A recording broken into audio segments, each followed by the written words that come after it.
Olá, este episódio do Fora da Política Não Há Salvação, ele será um pouquinho diferente dos usuais, né? Porque ele será um episódio em duas partes, né? A conversa rendeu muito com o professor Fernando Limonge, que lança aí um novo livro, Operação Impeachment, pela editora Todavia, e, consequentemente, a gente precisou dividir em dois pedaços, mas acho que vale muitíssimo a pena porque a conversa foi tremendamente interessante. Então, agora a gente tem o primeiro episódio e na próxima semana o segundo episódio. Por favor, não deixem de escutar a segunda parte. De repente, no meio tempo aí dá para até comprar o livro do Fernando e ler, porque é um livro delicioso de ser lido, muito bem escrito e que traz uma narrativa tremendamente interessante sobre o que aconteceu e acabou produzindo o impeachment da Dilma e, além de que, propõe ali uma nova teoria do impeachment que eu acho que vale muito a pena perceber como é que ela explica não só o impeachment brasileiro, né, da Dilma Rousseff, mas pode explicar vários outros.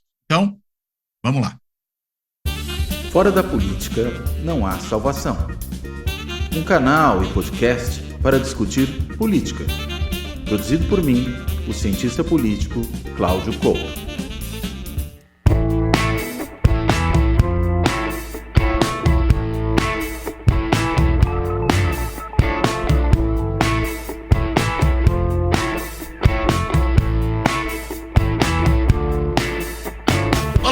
Este Fora da Política Não Há Salvação vai tratar da questão do impeachment no Brasil. Ou talvez mais especificamente de um impeachment, pelo menos se a gente considerar a discussão mais central, histórica, que vai ser abordada aqui, da história recente, o impeachment da presidente Dilma Rousseff, né, ocorrido em 2016. E a motivação de tratar desse tema nesse momento é o lançamento de um livro do professor Fernando Limonge, né, professor aposentado da Universidade de São Paulo, mas ainda professor do programa de pós-graduação em ciência política da USP, também professor da Escola de Economia de São Paulo, da Fundação Getúlio Vargas, meu colega de FGV, e que lançou agora um livro chamado Operação Impeachment, Dilma Rousseff e o Brasil da Lava Jato, que saiu pela editora Todavia. E nesse livro, claro, ele discute a operação toda que foi se construindo até culminar no impeachment da ex-presidente Dilma e como é que a Lava Jato foi um elemento fundamental para que se produzisse o cenário que propiciou o impeachment da então presidente. E a ideia, claro, discutindo esse tema, não é só pensar e entender especificamente a história mais recente do país, mas pensar no próprio mecanismo do impeachment. Esse mecanismo excepcional no sistema presidencialista, mas que, digamos, até foi acionado com uma relativa frequência no Brasil recentemente. Muito embora, na última gestão presidencial do presidente Bolsonaro, havia ali mais de uma centena de impeachments que foram, ou de pedidos de impeachment, melhor dizendo, que foram encaminhados à Câmara dos Deputados, estavam na presidência da Câmara dos Deputados e todos ficaram dormitando nas gavetas, apesar de uma série de elementos problemáticos que poderiam, por exemplo, propiciar o impeachment do presidente Bolsonaro, que, não obstante, não aconteceu. E aí, talvez entender por que no caso aconteceu, nos ajude a entender também por que no outro caso não aconteceu. Enfim, eu quero, sem maiores delongas, dar as boas-vindas ao professor Fernando Limonge. Quero agradecer muitíssimo a ele por topar fazer essa conversa nesse momento, que ele está sendo muito demandado aí justamente por conta do lançamento do livro. E começo com uma pergunta básica, né? Fernando, por favor, o que motivou você a escrever esse livro e nesse momento? Por favor. Obrigado, Cláudio, pelo convite. É um prazer participar novamente do Fora da Política Não Há Salvação, esse podcast que já se tornou uma referência na nossa área.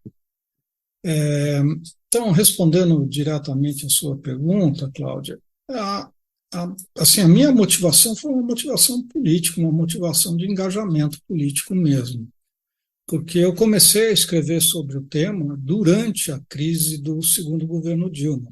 Eu escrevi vários artigos de opinião ou de engajamento, tanto no Valor quanto também na revista do SEBRAP, e depois me tornei colunista do Valor Econômico, né? Então eu entrei no mundo político mais de comentarista político, digamos assim, mas com as ferramentas da ciência política.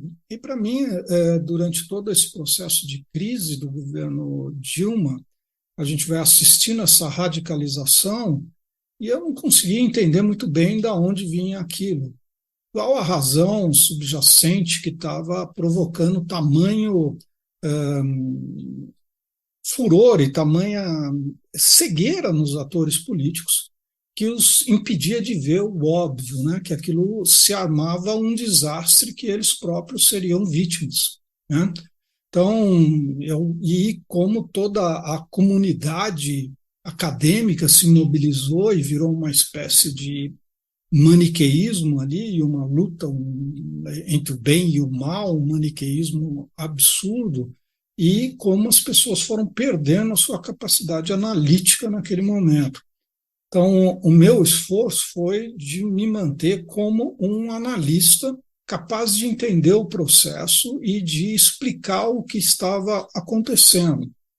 E eu tinha essa dificuldade de entender, porque, veja, o que está em jogo, afinal de contas? O que há de tão importante ali em jogo que não pudesse ser resolvido por outros meios, por meios mais pacíficos e mais normais, né? Institucionais? Porque essa solução extrema, né? E eu ficava pensando, comparando, por exemplo, com o período 60 a 64 no Brasil, um período de radicalização e de irracionalidade dos atores que perdem a aferição real das consequências dos seus próprios atos, e eles acabam perdendo todos, né? Uma radicalização em que todos saem perdendo. Mas ali você tinha Guerra Fria, você tinha opções radicais entre capitalismo e socialismo, expectativas muito elevadas quanto ao futuro.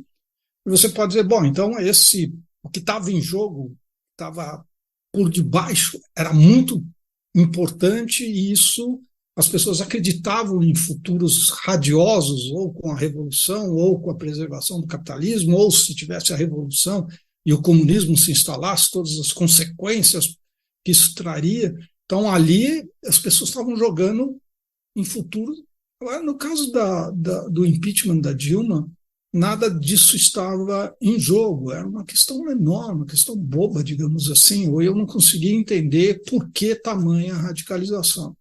Então, o meu afastamento, digamos assim, e minha tentativa de entender e de escrever sobre o assunto partiu dessa inquietação, com uma dificuldade de entender, afinal de contas, o que estava motivando os atores e estava levando a essa radicalização.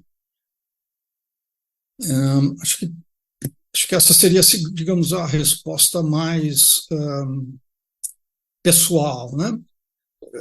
Eu poderia dizer uma outra resposta mais pessoal e de cunho bem autointeressado, digamos assim, né?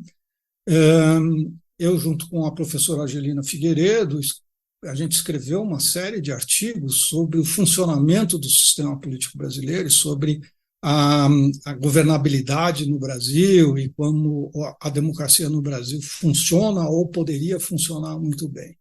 Quando começa essa crise, muita gente começa a dizer, e aí, vocês ainda mantêm a sua interpretação? Vocês ainda acreditam que esse sistema funciona? Está claro que ele não funciona, né? Ou diriam os nossos críticos, né? Então eu tinha também que defender o meu peixe, meu pão, meu ganha-pão, ou minha fama, né? Minha obra, digamos assim, né? Então eu tinha que encontrar uma explicação e entender se eu precisava revisar minhas teorias e meu entendimento do governo brasileiro, de como funciona o sistema político brasileiro, ou se a minha interpretação, junto com a professora Angelina Figueiredo, ainda se mantinha de pé, né? Então, eu tinha essa dupla, digamos, motivação, né? Que estão interrelacionadas, eu acredito.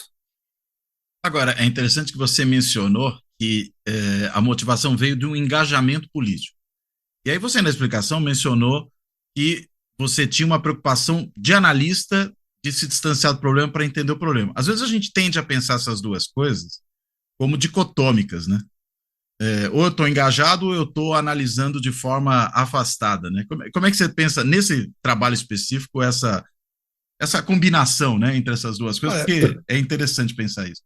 para ser sincero, eu não penso muito isso aí, não, sabe?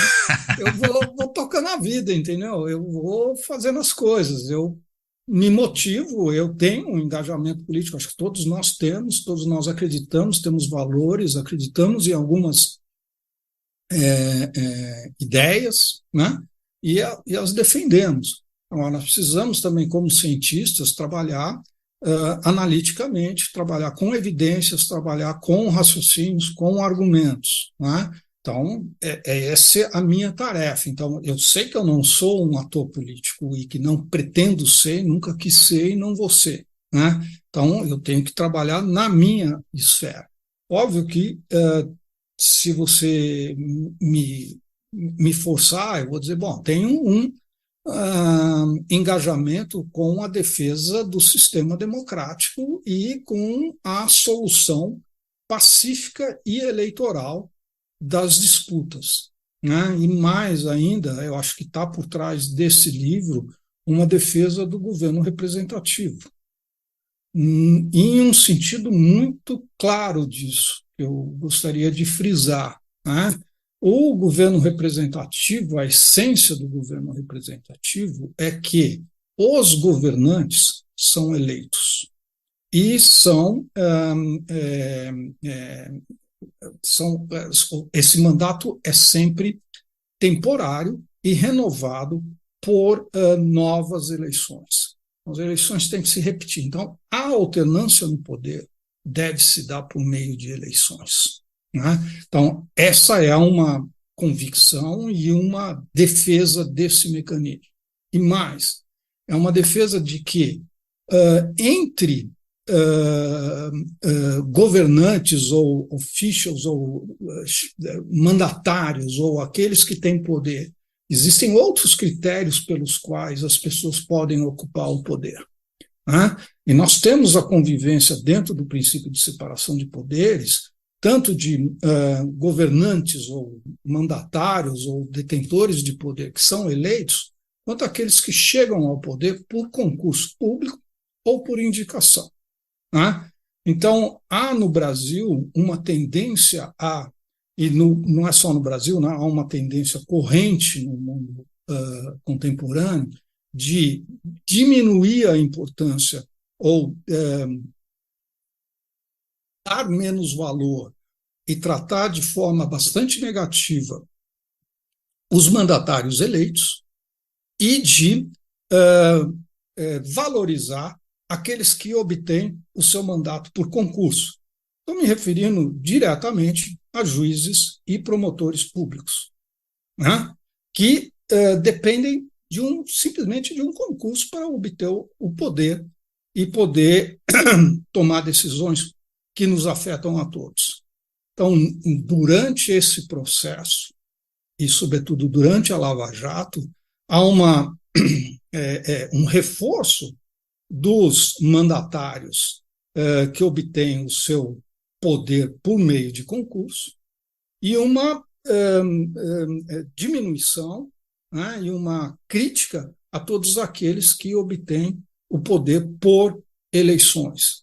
E há uma inversão dos valores fundamentais do governo representativo, de que aqueles que recebem o mandato por delegação eleitoral devem ser superiores aos que obtêm essa delegação por meio de concurso ou qualquer outro meio, né? Então, você tem um reforço do papel do judiciário e do Ministério Público que eu acho que não está sendo devidamente discutido do ponto de vista da teoria do governo representativo, né?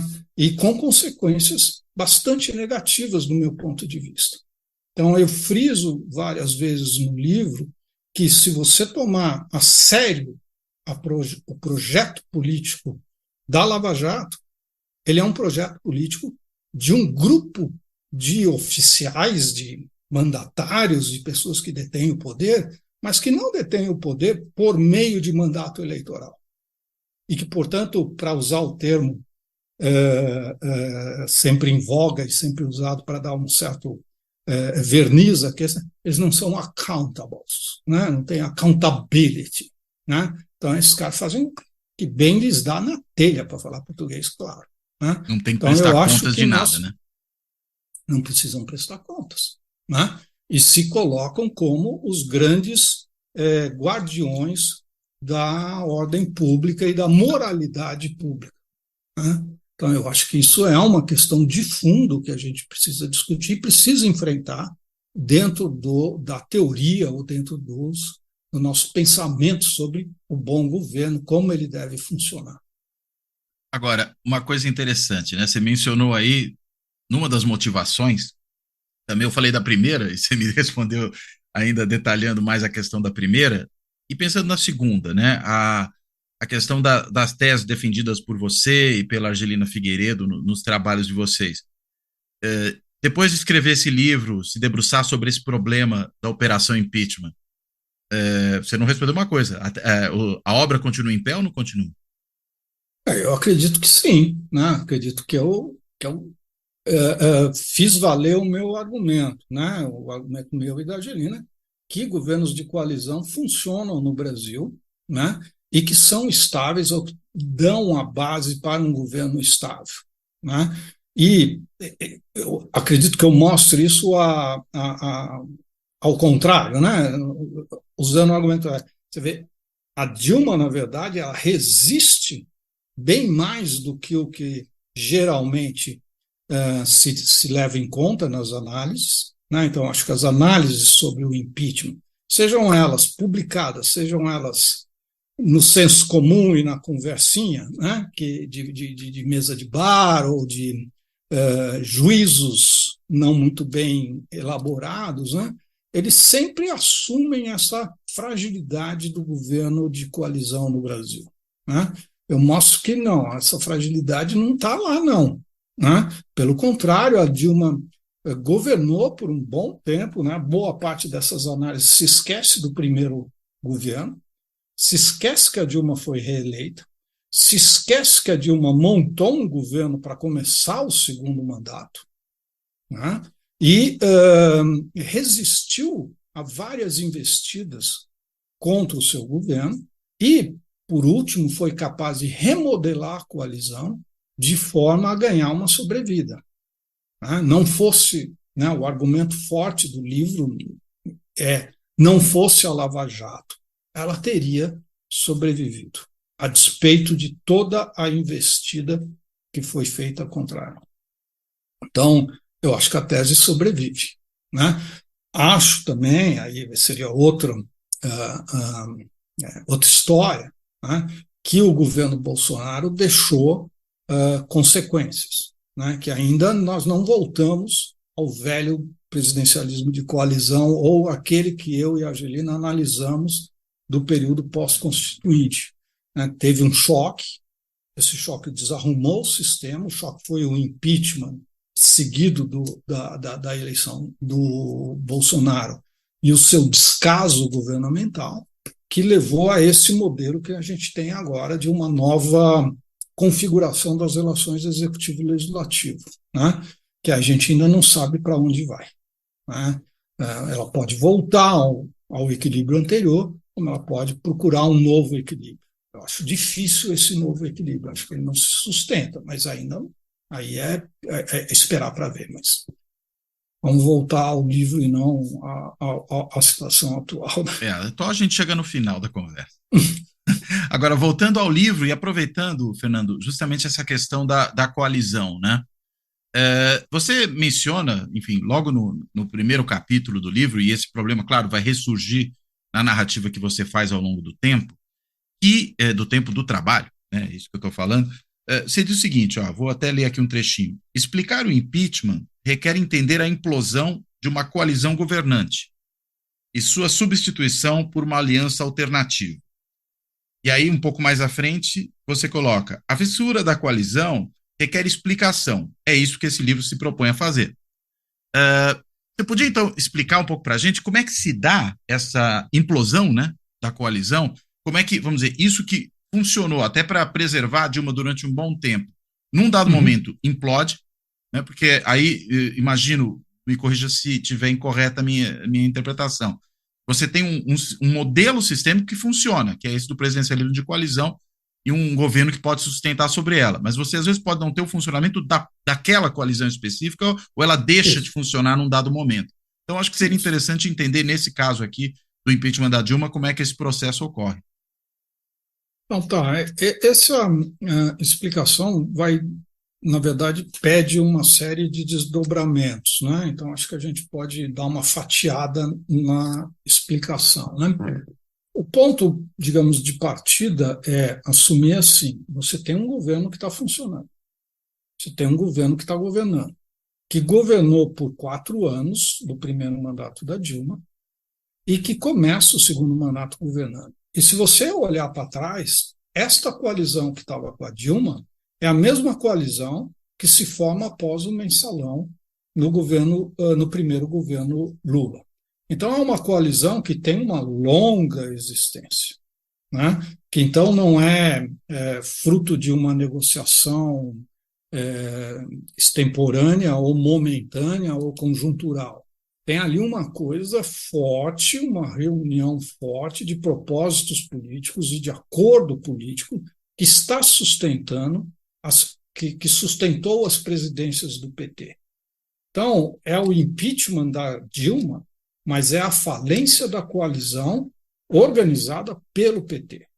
Então, a primeira coisa a distinguir, a acrescentar à visão usual sobre o impeachment, e acho que eu não usei essa frase de efeito, mas poderia ter usado, né? A gente fala muito do impeachment da Dilma, como se personalizando, né? É a Dilma, né? Não, foi um impeachment resultante de uma fratura de uma coalizão do PT, comandada pelo PT, de qual a Dilma era chefe por um certo período, mas que vem de antes. Certo? Então, se essa coalizão está governando, lógica 1 nos diz, ela precisa quebrar para que você tenha um impeachment. E aí eu tenho o aspecto, digamos, institucional da minha análise. Ainda que eu não foque no institucional por questão estratégica de argumentação, tirado do institucional para trazer para a estratégia dos atores, para as decisões dos atores, o impeachment é um processo previsto na Constituição e que tem que seguir certo rito. E ele é congressual. Ele pede 2/3 de votos na Câmara e no Senado. Então, a questão é, você tem uma coalizão que está lá, que está governando, que tinha como sobreviver a qualquer tentativa de impeachment.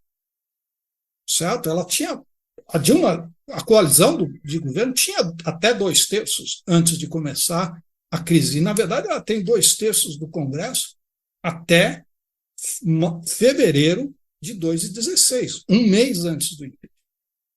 Certo? Então, qualquer tentativa de impeachment vai ser derrotada pela coalizão dentro do legislativo. Então, para entender que uma nova coalizão se forma, é preciso que membros da coalizão que sustentavam a Dilma troquem de lado. Então, a coalizão que sustentava a Dilma e a coalizão que veio a sustentar o Temer é composta por elementos comuns, tem uma alta intersecção. Necessariamente. Qualquer processo de impeachment pede isso, que o grupo que esteja no poder antes esteja no poder depois. Sem essa continuidade, não há impeachment. Né? Isso é verdade para o impeachment da Dilma, quanto para o do Collor. Ou seja, para dizer da forma oposta, a oposição não faz o impeachment. Sozinha ela não faz o impeachment. Você precisa rearrumar a coalizão.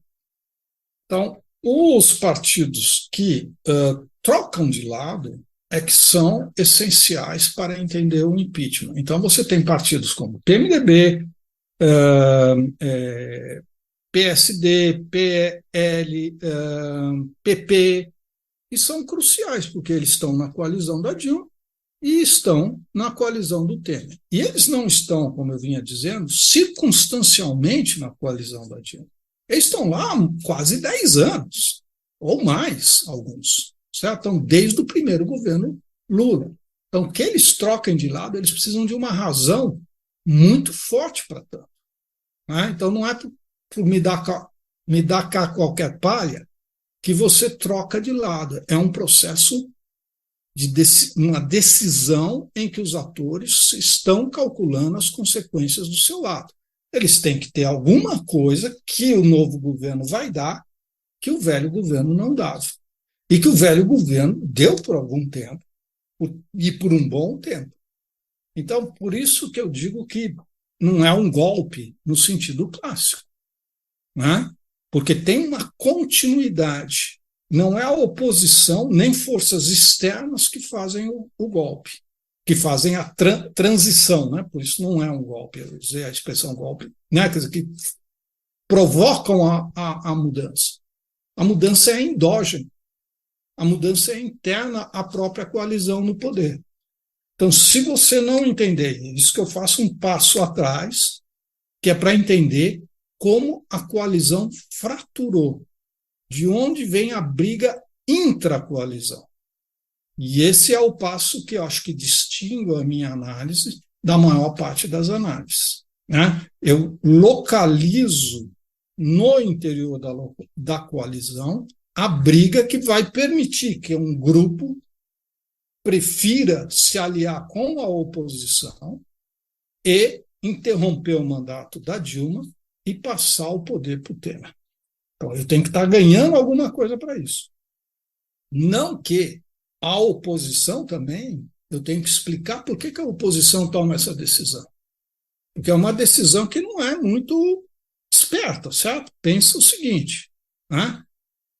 Até eu tenho uma frase que eu coloco do senador Aloysio, que ele diz: eu não quero ser governado pelo Temer. Aloysio Nunes Ferreira? Do processo. É isso, Aloysio Nunes Ferreira, do PSDB, que vai apoiar o impeachment no final, vai até acabar sendo ministro, mas no início do processo ele fala: eu não quero ser governado pelo Temer. Para o PSDB, e isso fica evidente depois, certo? O melhor era esperar 2018. Certo? Que a eleição do PSDB à presidência, digamos assim, tudo mais constante, com favas contadas. Deixar a Dilma sangrar, então, como alguns falavam. Né? Ele fala isso: eu quero fazer a Dilma sangrar, porque em a Dilma sangrando, eu elejo um novo presidente em 2018. Era o normal da coisa, era PSDB versus PT. Era a hora da alternância no poder. Mas o PSDB não soube esperar, não quis esperar. Então, explicar também por que o PSDB não quis esperar é necessário. Então, eu tenho que explicar essas duas movimentações. Um grupo que troca de lado e a decisão da oposição de se juntar a esse grupo e fazer essa concessão. Né?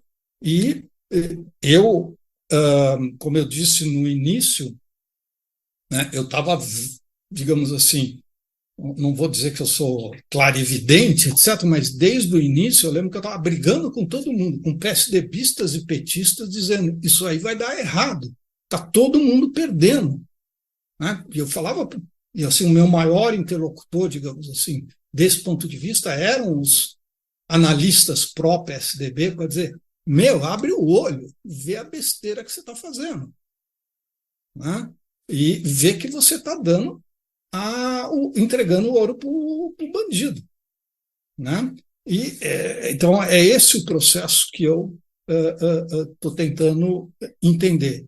E por isso que eu digo: bom, então eu preciso olhar a briga intracoalizão. E eu preciso olhar essa briga intracoalizão como uma briga intracoalizão.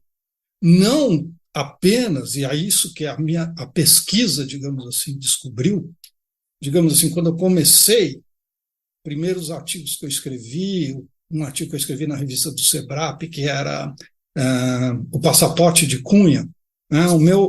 Minha interpretação é assim: a coalizão está fraturando porque o PMDB quer trocar de lado. E vou fazer uma homenagem aqui à Miriam Dolnikov. Ela fala: você está pondo muita ficha no Eduardo Cunha. Você está personificando. Quem foi que falou isso? Desculpa, Fernando. A Miriam Dolnikov, a Uhum. historiadora ali do SEBRAP. Eu fiz várias exposições no SEBRAP disso, e discussões ali e tal. Eu falei: você está centrado e fissurado nesse personagem e pondo muito peso explicativo em uma pessoa. Então, o que eu consegui fazer, acho, com a pesquisa, foi entender quem era o Eduardo Cunha, da onde ele vinha e quais as conexões dele com o PT. E como você tem uma briga que corta transversalmente toda a coalizão, envolvendo o PT ou aliados internos de cada grupo. Então, você tem lutas internas do PT, lutas internas do PMDB, lutas internas de todos os partidos. Né? Então, por exemplo, pouca gente chama a atenção que, na eleição de 2014, na reeleição da Dilma, o Eduardo Cunha e o Michel Temer estão de lados diferentes. Quem banca a manutenção da coalizão PMDB-PT é o Michel Temer, contra o Eduardo Cunha e o Jorge Pisciani, o manda-chuva da política carioca, do PMDB carioca. Então, quem é o fiel da coalizão, da repetição, da coligação eleitoral, é o Michel Temer contra o Eduardo Cunha. E eles chegam brigados ao começo do segundo governo Dilma. Né? Inclusive porque ele já era vice-presidente e continuaria sendo, né? Tinha um interesse forte aí, né, também. Tinha um interesse forte, mas ele traz uma parte do PMDB. Sim, claro. Também. Não é ele, é uma parte do PMDB que vem. E vem, assim, pelo cálculo dos dois, cada um elegeu 50% da bancada do PMDB para o período 2015 e 2018, né, 2019. Então, na eleição de 2018. Então, o PMDB sai dividido entre esses dois grupos. Né? Mas o Temer não tem a força que o Cunha tem. Dentro da Câmara, né? Ele vai ser eleito presidente da Câmara. O Temer esboça enfrentar o Cunha na presidência da Câmara, se aliar a Dilma, pois ele tira o time de campo e sobe no muro, digamos assim. Né? Mas o importante é entender também que, então, o que o Cunha estava expressando, ou o que o Cunha estava defendendo, não era só o Cunha, era um grupo político que tinha ligações muito fortes dentro do PT. Né? Então, o que eu faço, aí eu dou um passo atrás, digamos assim, e reinterpreto ou reanaliso o primeiro governo Dilma. E entendo as brigas internas do PT e, sobretudo, da Dilma com a facção dominante ou com a tendência dominante dentro do PT, que é a Construindo um Novo Brasil, onde estão sentados tanto Lula quanto José Dirceu. A Dilma se afasta desse grupo. Né? E uma sucessão de conflitos que começam com a queda do Palocci, né, como ministro da Casa Civil, logo no início do primeiro governo Dilma, e isso vai afastando a Dilma em relação ao PT. Eles não conseguem encontrar uma convivência harmônica entre uma disputa que começa inicialmente entre os grupos do Dirceu e do Lula, para saber quem é que vai ser o príncipe da Dilma, quem vai ser o Dilma da Dilma, como dizia o Lula na época, né? Quem é que vai ser o homem forte do governo Dilma. O Lula consegue emplacar o Palocci. Mas o Palocci é um homem dele, não é um homem do partido. Não é um homem da máquina do partido. E isso explica o fogo amigo que o derruba, né? E isso vai levando a uma série de conflitos, mas que o ponto alto desse conflito é a limpeza, não nos ministérios, mas sim na Petrobras. A Dilma tira o presidente da Petrobras, que agora me escapou o nome, o Gabriele do período Lula, e põe a Graça Foster. E ao pôr a Graça Foster, ela derruba os 3 diretores da Petrobras, os 3 diretores que eram indicados, cada um por um partido. O Paulo Roberto Costa, que era indicado pelo PP, o Zelada, que era indicado pelo PMDB, e o Duque, que era indicado pelo PT. E como toda a imprensa registra na época, isso que é interessante, toda a imprensa registra na época que esses 3 diretores eram diretores nomeados pelos partidos, que eles estavam ali como representantes desses partidos dentro da Petrobras, e que a Graça Foster e a Dilma nomeiam técnicos e fecham a influência política dentro da Petrobras, né? E então a faxina da Dilma nos ministérios é café pequeno se comparada à faxina que ela faz na Petrobras. E aí ela compra briga de cachorro grande, certo? Ela enfrenta toda a coalizão, ou uma facção da coalizão, que foi montada durante o governo Lula e que loteou a Petrobras por essas 3 diretorias, né, cada uma com um partido, e conhecidamente, cada uma com um partido. Todos os analistas políticos sabem disso, falam disso, é notícia no noticiário diário, não é nem colunista que está escrevendo isso. Está na notícia ali que vem, caiu Paulo Roberto Costa, que era nomeado pelo PP, o PP está em revolta. Caiu Zelada, que era nomeado pelo PMDB, o PMDB está em revolta. Então todo mundo diz isso, todo mundo diz, Dilma nomeou técnicos, Dilma está saneando a Petrobras, Dilma está limpando a Petrobras da corrupção. Okay? Todo mundo diz isso, todo mundo sabe isso, isso é fato público e notório. E, veja, esses 3 personagens, Paulo Roberto Costa, Zelada e Duque, são os 3 que vão constituir os pilares da Lava Jato.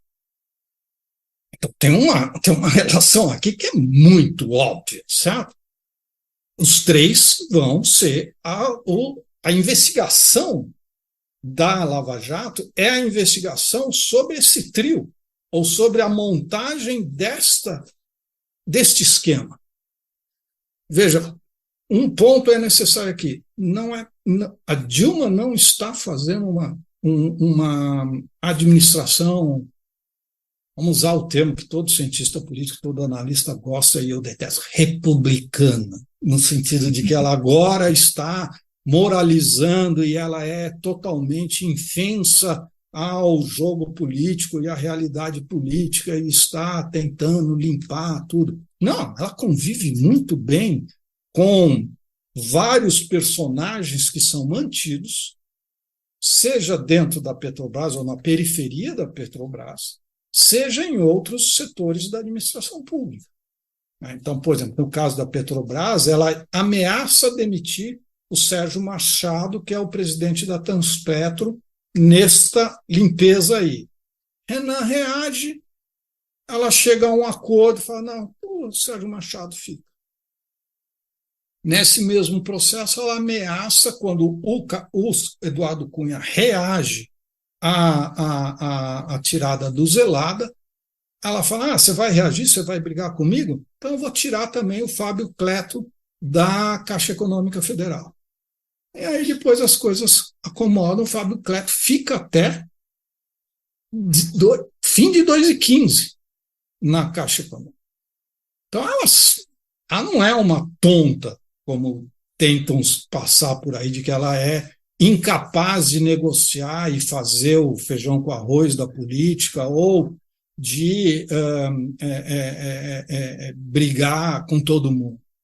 Ela acomodou, certo? Mas a reação dos que perderam a Petrobras foi virulenta. E justamente é a reação à tentativa dela de dar uma limpada na Petrobras e botar a Petrobras em ordem, né? Porque ali era um plano estratégico do PT, essencial para o projeto de industrialização nacional que o PT tinha arquitetado via BNDES, via pensamento ali elaborado pelo Coutinho, né, pelo Luciano Coutinho, a coisa da industrialização brasileira com base no pré-sal, toda aquela superpetroleiros, plataformas, etc. Era isso aí que estava em jogo. Salvar esse projeto, certo? Então, mas a reação a essa tentativa da Dilma de pôr ordem na casa na Petrobras foi feroz, né? E foi uma tentativa de inviabilizar a candidatura Dilma à reeleição. Minha frase de efeito, a questão não era se a Dilma seria candidata, mas que candidata ela seria. Se ela seria a candidata que ia continuar essa limpeza, ou se ela seria a candidata que ia dar um passo atrás e aceitar o blefe dos seus adversários. Então, e os adversários não era propriamente gente educada, né? Propriamente gente civilizada. O Eduardo Cunha não é propriamente uma pessoa de fino trato, né? Então, o que é que ele armou? Ele armou o escândalo de Passadena, né? Dizendo assim, eu sei onde você estava no verão passado, dona Dilma, né? Você tem as suas digitais nesse maior escândalo da Petrobras, talvez, tá? Num momento em que o PMDB ainda estava fora do governo. O cara não é, né? Ele acha um envolvimento da Dilma como presidente do Conselho de Administração da Petrobras, autorizou a compra de Passadena, mas o PMDB não tem. O MDB estava fora do governo quando foi feita a compra, não no momento em que ele solta essa informação. Fora da Petrobras. Fora da Petrobras, perfeito. A diretoria ainda estava na mão do Cerveró, que é homem do PT, perfeito. Homem do Delcídio, cuja ligação foi construída, diga-se, durante o governo Fernando Henrique Cardoso. Delcídio e Cerveró começam a atuar na Petrobras durante o governo Fernando Henrique Cardoso. Quando o Delcídio ainda era PSDB, né?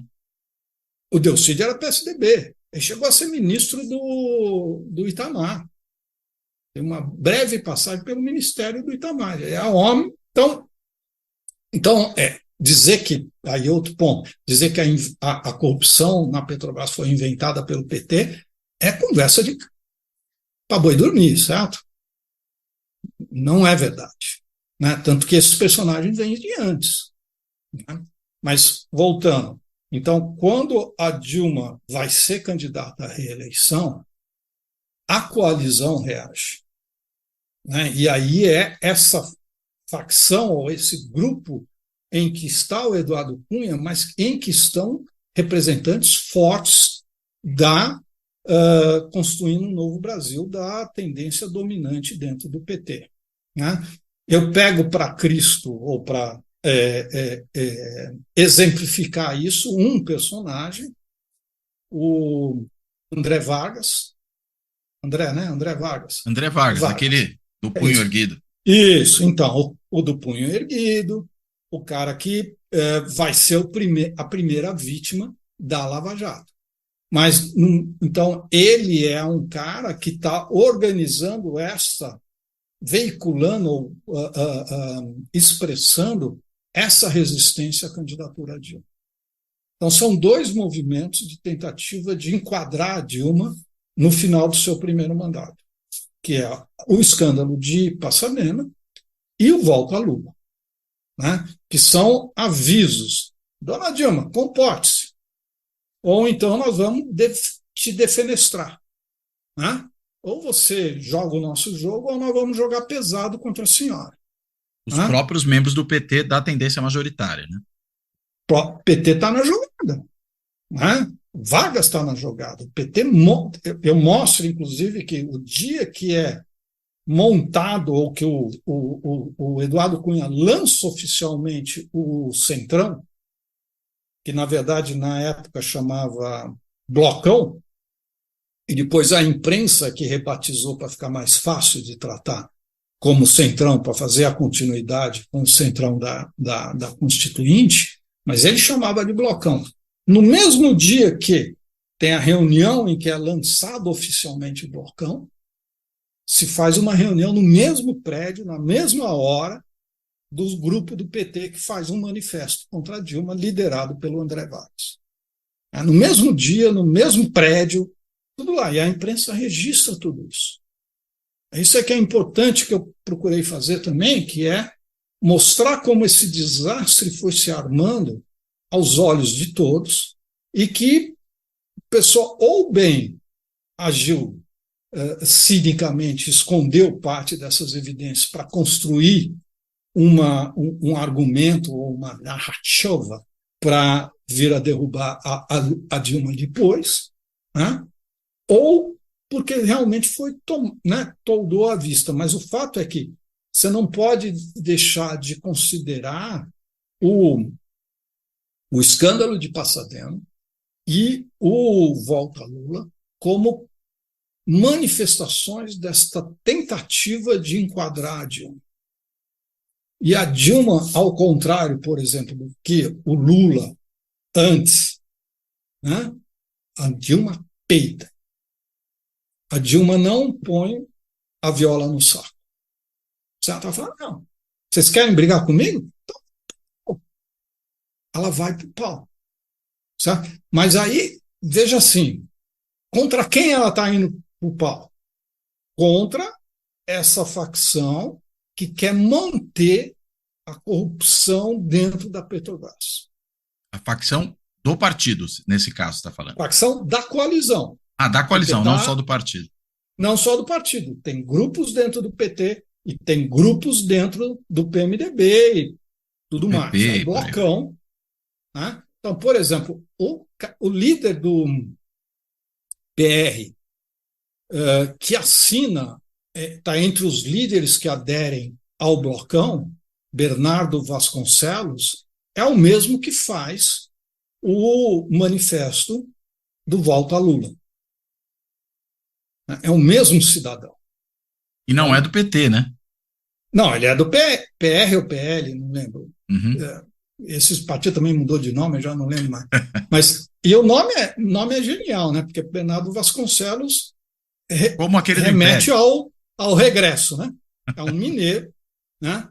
Então, é um mineiro que tem esse nome, Bernardo Vasconcelos. Ele faz um manifesto, ele tira a foto da Dilma do gabinete dele, põe a foto do Lula de volta. Né? E, então, o que isso está sinalizando? Né? Uma ameaça à candidatura de Dilma. E a Dilma paga a aposta. E fala, eu vou ser candidato, vocês querem me tirar? Tira para ver. E tudo isso com a Dilma ganhando no primeiro turno até aquele momento nas pesquisas. Né? Então, veja, porque tem outra explicação que eu tenho que combater, que é a explicação de que o Volta Lula foi real, que ele era uma alternativa, e que se tivesse o Lula sido o candidato, nada disso teria acontecido, o impeachment não teria acontecido, tudo teria sido ok, bababá, bababá. Então, a culpa é da dona Dilma. Ok, pode ser, né? Mas dentro deste quadro, não é uma coisa de pessoal. Eu acho que o Volta Lula, se você for olhar ali, nunca foi real, sempre foi só uma ameaça, nunca foi encampado pelo Lula, no sentido de que ele realmente disse, não, vamos para o pau e eu vou ser o candidato. E ele mais de uma vez diz, presta atenção, se a gente troca o candidato Dilma pelo Lula é uma confissão de que o governo Dilma foi um fracasso. E não vão perder a eleição. Não tem Lula que vá salvar essa eleição. E a companheira Dilma, como ele disse, está em primeiro lugar nas pesquisas. Então, para que trocar? Né? Não tem nenhuma razão para trocar e vai ser um tiro no pé. A outra coisa maluca disso, e que aí o PT também não faz, digamos assim, a autocrítica e joga tudo no colo da Dilma, depois que a coisa acontece, fala, não, o problema foi a Dilma, ou foi o tal do golpe, a reação da direita, né? Deixar de ver que o PT sobreestimou a sua força política na eleição de 2014. Né? E o principal, digamos, intérprete ou o principal defensor desta sobreestimação é, aparentemente, o Rui Falcão, que era o presidente do partido, e que ditou a estratégia de alianças do partido para a eleição de 2014. E também deve ter um papel grande aqui o marqueteiro do PT na época, o João Santana. Os dois sobredimensionam a força do PT. Né? E aí, assim, tudo isso aqui que eu estou dizendo, né, toda essa coisa da minha volta ao primeiro governo Dilma, interpretar essas brigas e entender esse momento eleitoral, minha principal fonte, quem me chamou a atenção, digamos, para isso, ao retornar ao período, foram as colunas do Raimundo Costa, um colunista do Valor, brilhante, absurdamente brilhante, um analista de mão cheia que, infelizmente, faleceu, né, cedo. Né? Mas se tem alguém que você possa dizer que é um analista do período que seria minimamente comparável ao Carlos Castelo Branco como fonte para pesquisador, né? Acho que seria o Raimundo Costa. Ele é o único cara que consegue, que eu vejo assim, dos analistas ali que eu li, que está enxergando a coisa bem, ou está dando a informação que te chama a atenção para por que veio Passadena, por que veio Volta a Lula, como isso se liga ao mensalão, e depois a gente pode conversar, que eu omiti nessa explicação, mas tem o julgamento do mensalão e os efeitos do julgamento do mensalão, e como isso tem a ver com ao mesmo tempo, com uma cegueira do PT para a própria fragilidade eleitoral do partido. O partido está sobreestimando a sua força no momento que está indo para a eleição de 14, acreditando que vai jantar todos os seus aliados nas eleições estaduais. É a primeira vez que o PT não faz aliança com o PMDB no Rio de Janeiro e em Minas Gerais.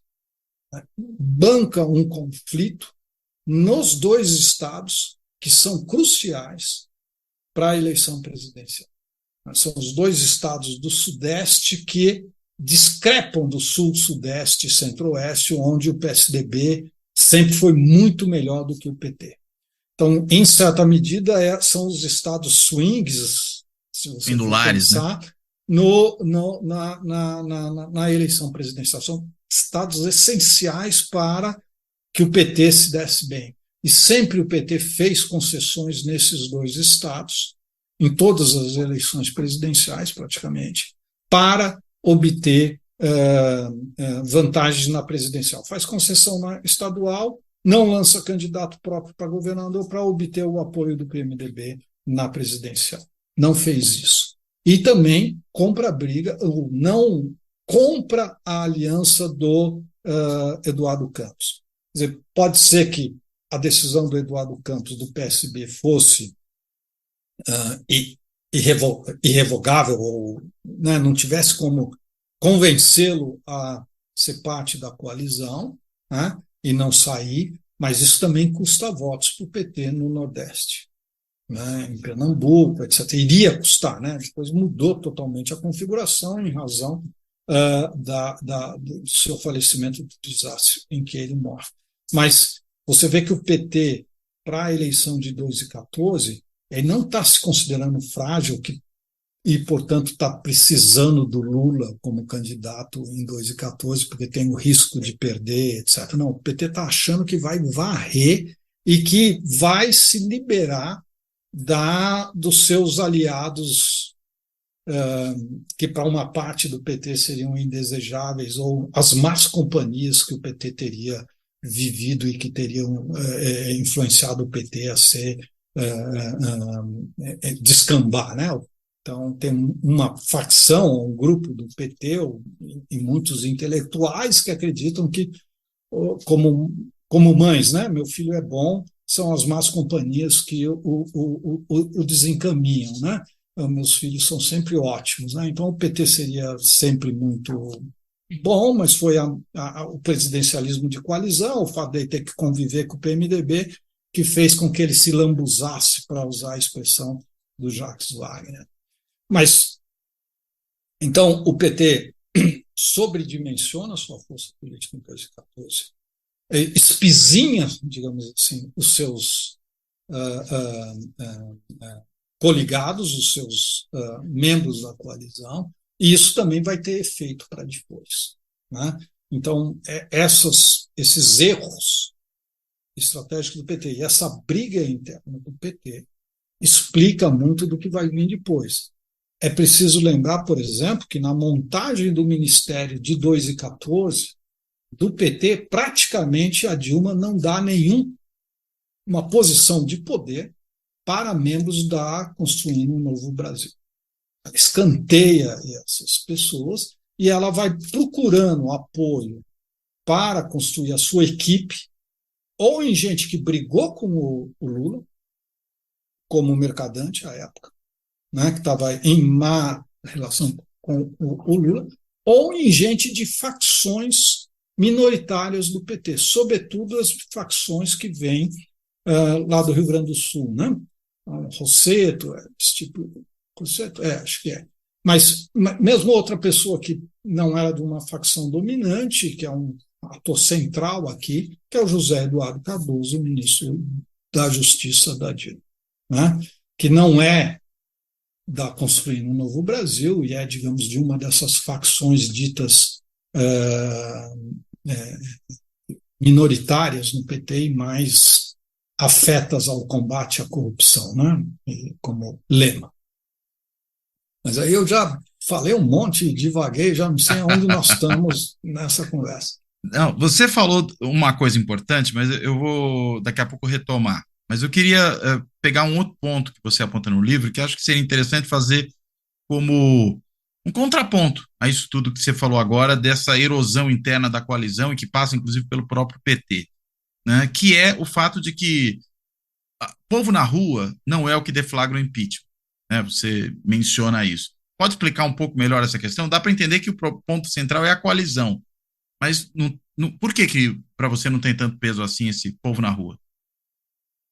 Veja, aí é assim, o que eu estou querendo demonstrar nesse ponto é que a oposição ou o povo na rua não fez o impeachment, né?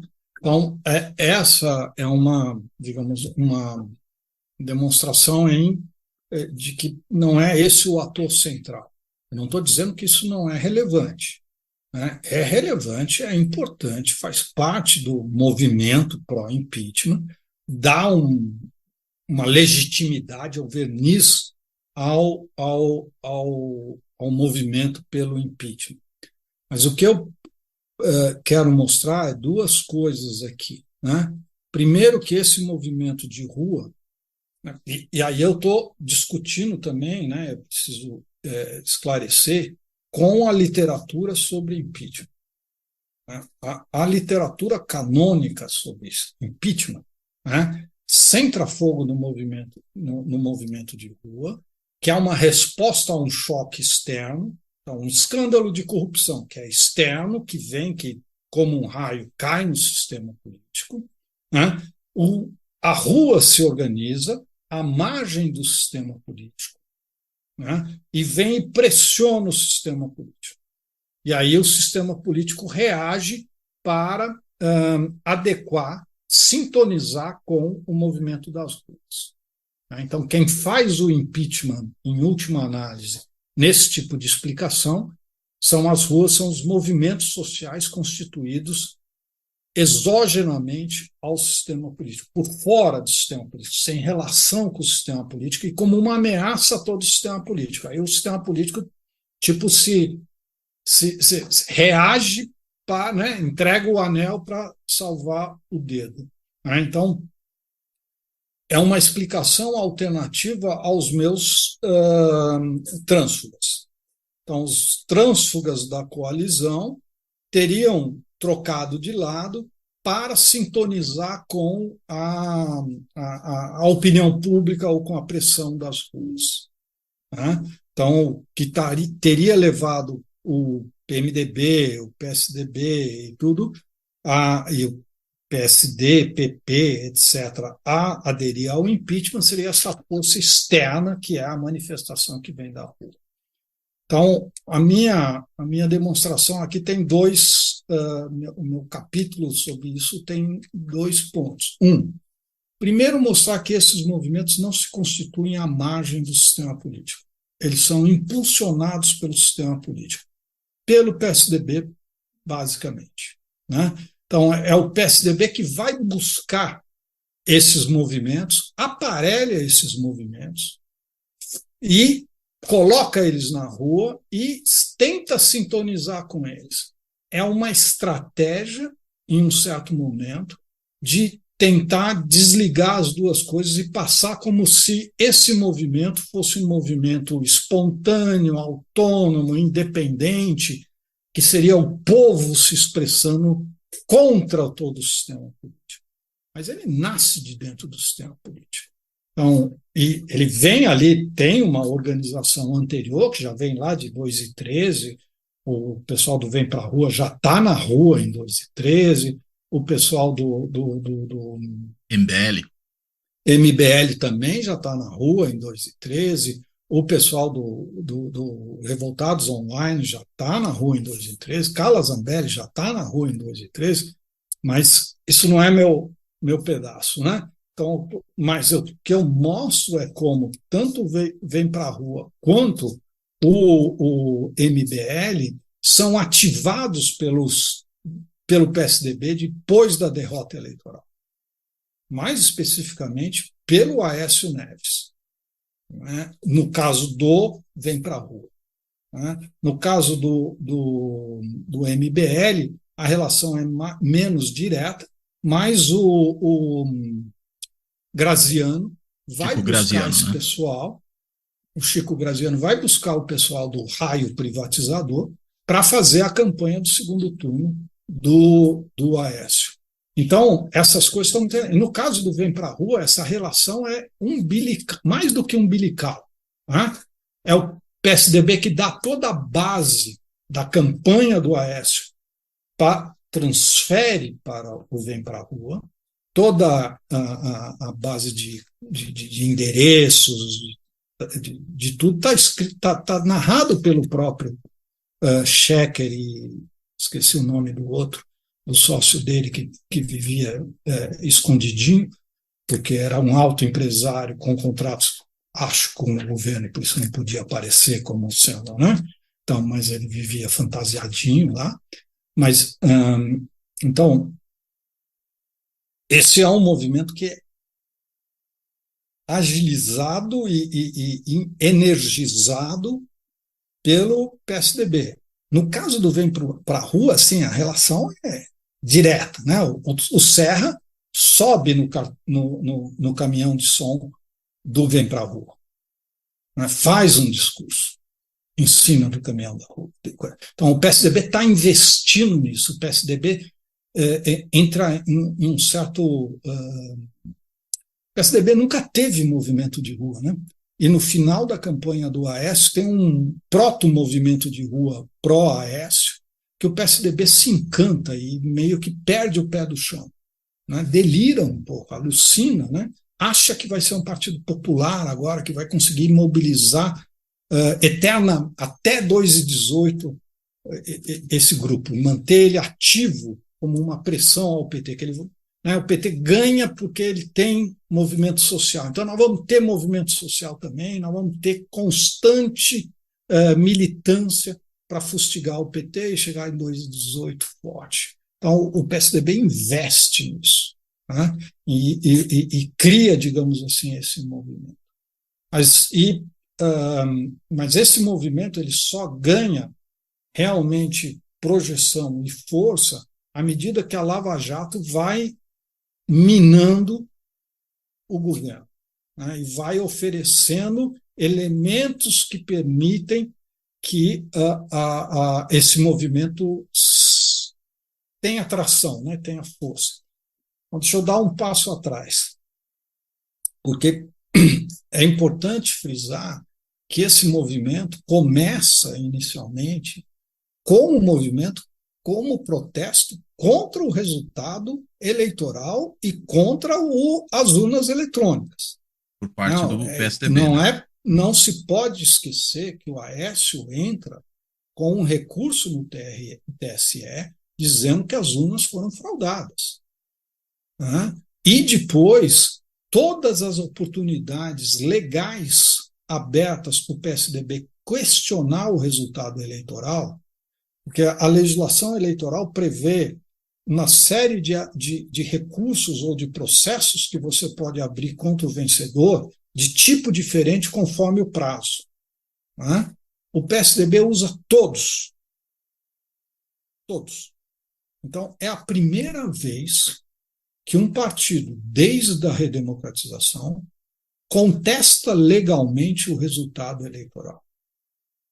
Isto não é pouco, isso é muito.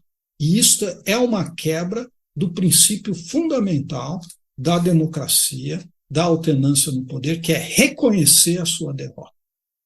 O PSDB questiona a legitimidade da vitória do PT em 2014.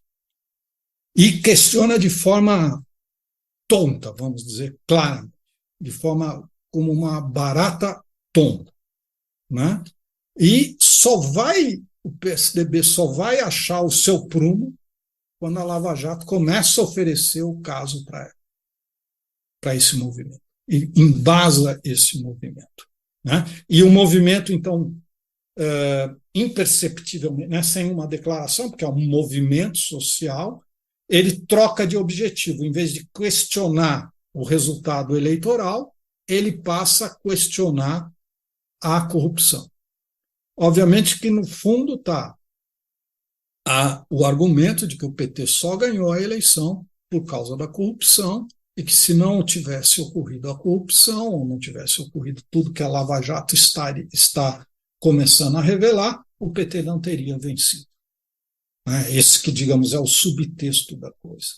Mas se você marca os picos do movimento de rua, você vê que sempre a Lava Jato teve uma ação espetacular no dia anterior ou 3 dias anteriores. Então tem uma sintonia que a Lava Jato está alimentando o movimento de rua.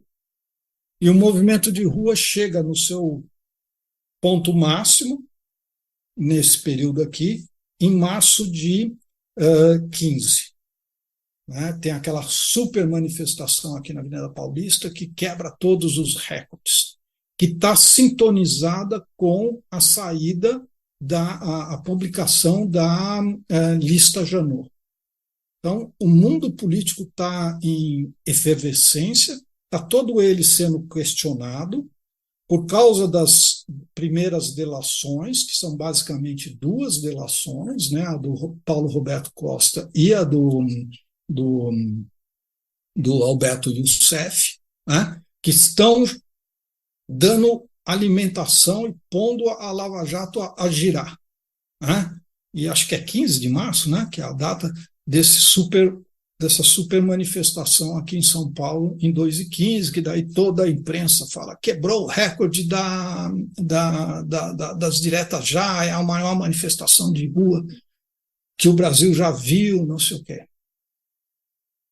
Aí o que nós temos empiricamente, aí eu me concentro no ponto empírico, eu sigo esse movimento de rua e vejo as suas decisões estratégicas. Então, o MBL, digamos assim, ele acredita que a rua vai ser capaz de pressionar e derrubar a Dilma.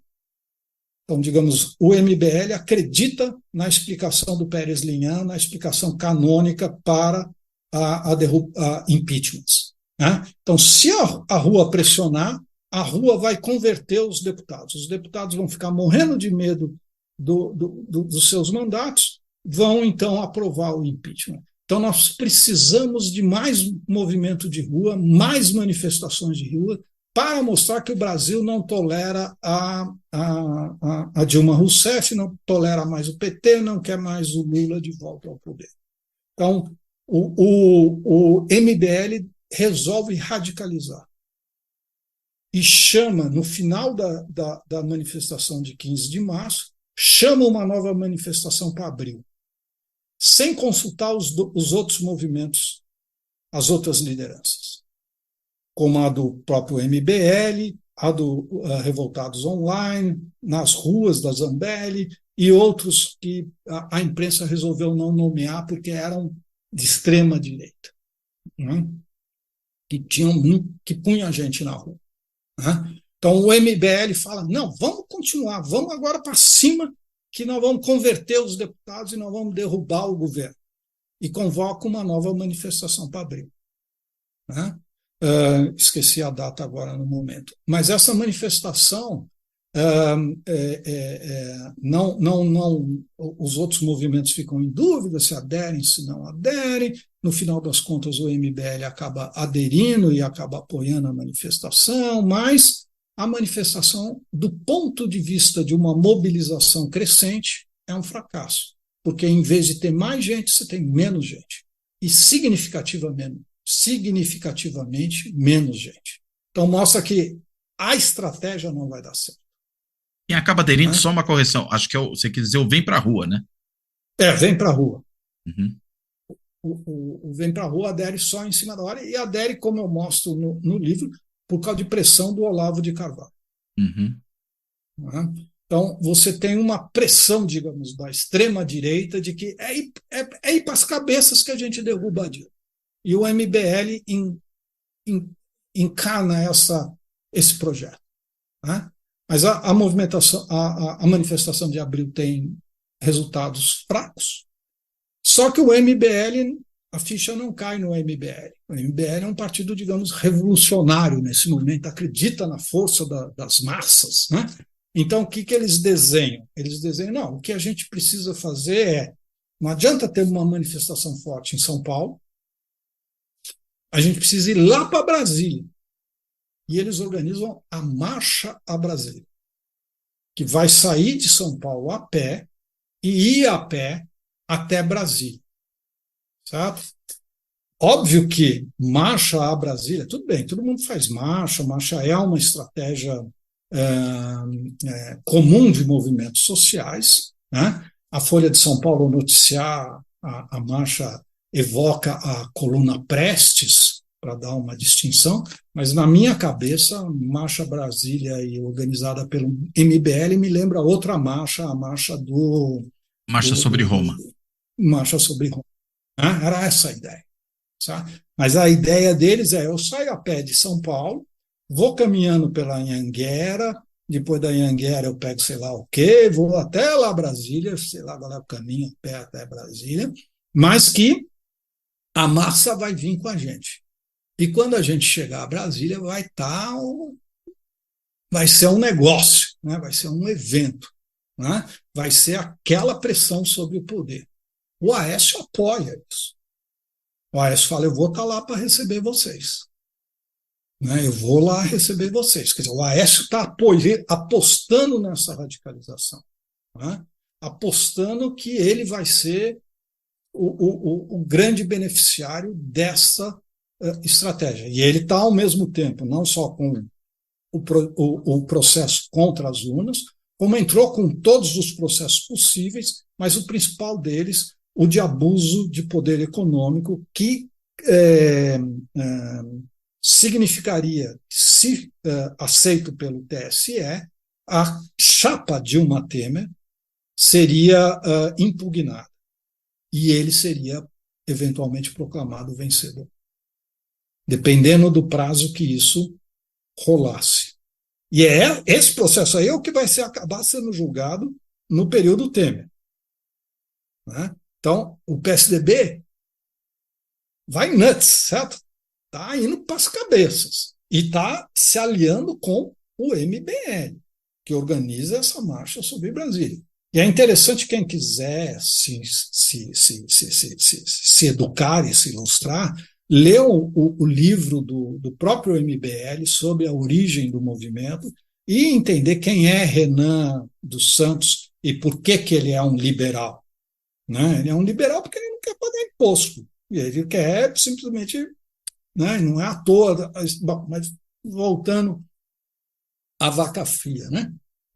Este movimento sobre essa marcha sobre Brasília é assim um retumbante fracasso, certo? Não tem uma adesão sequer. Até pelo menos chega todo mundo que saiu daqui, não? Chega todo mundo que saiu daqui. Mas porque tinha um super ônibus que ia junto do lado, e eles tomavam banho, dormiam direitinho, tinha uma infraestrutura muito caprichada, né? Tem até um filminho do próprio MBL sobre esta marcha. E assim, Brancaleone é pouco, né? Exército Brancaleone é o que foi. A marcha se estendeu por 1 mês e pico e foi um retumbante fracasso, né? Ninguém aderiu. O único evento noticiável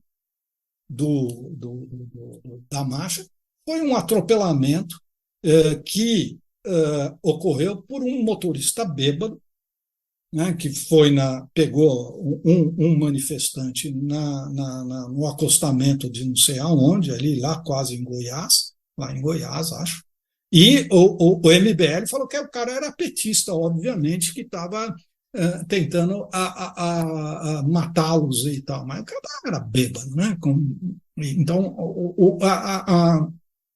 a marcha é um não evento, é um fracasso. Chega em Brasília com o mesmo número que chegou, que saiu de São Paulo. Os mesmos gatos pingados que saíram de São Paulo. Eu dou um número no livro, eu não me lembro de memória. Até o cara atropelado, inclusive.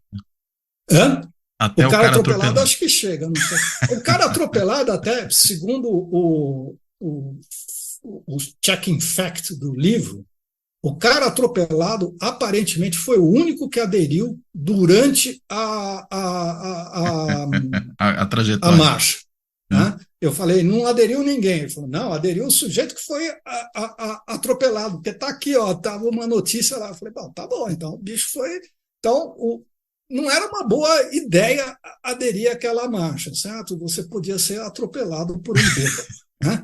Mas o negócio é que então, o que eu estou mostrando aqui, apesar da ironia e da brincadeira, é a estratégia mobilização fracassou redondamente. Não deu, ninguém não estava aí para paçoca, entendeu? Ninguém estava afim de ir para a rua e ir para Brasília e protestar contra o PT, contra a Dilma e derrubar o governo. Essa estratégia não deu certo, o que significa que a estratégia tem que ser parlamentar. Tem que conseguir os 306 votos, sei lá quantos votos, para passar o impeachment. E por pressão popular é que não vai ser. Quer dizer, até pode ter em alguns momentos gente na rua, mas não é isso que vai produzir o efeito. Não é porque isso depois chega a ter um pouco mais, né? Mas vai chegar quando a Inês já era morta. Sim. A outra manifestação muito forte é em 16, na véspera do impeachment, quando a Lava Jato já partiu e já matou a Dilma. Então, isso é lá no 4º capítulo. Soltou aquele grampo e tal. Nós estamos no 2º capítulo aqui, que é o capítulo Sim. do movimento social e do fracasso do movimento social e do fracasso da estratégia do PSDB de tentar armar um movimento social anti-governo. Veja, o Aécio prometeu receber o pessoal em Brasília. Mas quando ele vê que o movimento não engrossou, ele chispa, ele pega um avião e vai para Nova York. Certo? Ele vai para Nova York e fica lá. Acho que, na verdade, ele já estava em Nova York e resolve que não volta. E o Carlos Sampaio, que é o correia de transmissão dele, o deputado do PSDB, que está fazendo a transmissão ou a ligação com o MBL, fica com no Deus dará, certo? Fica com uma mão na frente e outra atrás, porque ele prometeu que o Aécio faria a recepção e o Aécio, como um bom mineiro, faltou ao encontro marcado. E, nesse momento, o Carlos Sampaio e outros ficam falando: vamos para as cabeças, vamos botar o impeachment, vamos botar o impeachment. E aí o próprio Aloysio fala: olha a matemática, meu filho. Nós não temos nem 100 votos. Nós vamos perder. E aí nós vamos dizer que o governo sobrevive. Melhor tirar o time de campo. Vamos para casa, vamos cuidar da vida, vamos voltar para os afazeres normais e dar vida a esse governo. Então, a oposição tentou ir para o pau. Fez a estratégia de confrontação e de tentar derrubar. E aqui o importante é, digamos, o que isso nos diz. Nenhum político, nenhum membro da coalizão, nenhum líder partidário, durante 15 de março de 2015 ou durante a marcha sobre Brasília, nenhum pestanejou, ninguém saiu da posição em que estava, ninguém entregou o ministério, ninguém ameaçou deixar o governo, ninguém. Então, a ideia de que esse é um sistema frágil, em que, por qualquer pressão, os líderes partidários vão ter medo das ruas ou do que quer que seja e abandonar o governo, essa é uma interpretação falsa. Você teve a tentativa de empurrar o governo para o precipício e Renan, próprio Eduardo Cunha, próprio Temer, Eduardo Cunha fala: no way, Vanderlei, estou aqui com o governo. Ele não troca de lado. Kassab, todos os líderes falam: não, está tudo como antes do quartel de Abrantes, não mudou nada, nós não estamos sentindo nenhum calor, nenhuma pressão popular para que a gente mude. Eleição em 2018, vida que segue. Nós não estamos com a nossa sobrevivência em jogo assim, desse jeito que essas teorias sobre a pressão popular vêm e interpretam as coisas. A aritmética é fatal aqui. Precisa de 2/3. Não tem 2/3, não tem impeachment. Pode ter golpe. Impeachment não. Certo? Pode ter golpe pelo TSE. Pode ter anular as urnas, pode ter dizer que houve abuso de poder econômico, mas não votação de impeachment. Agora, tem uma hora que isso muda, né? Então, o que é que muda? Continua no episódio da próxima semana.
Fora da política não há salvação.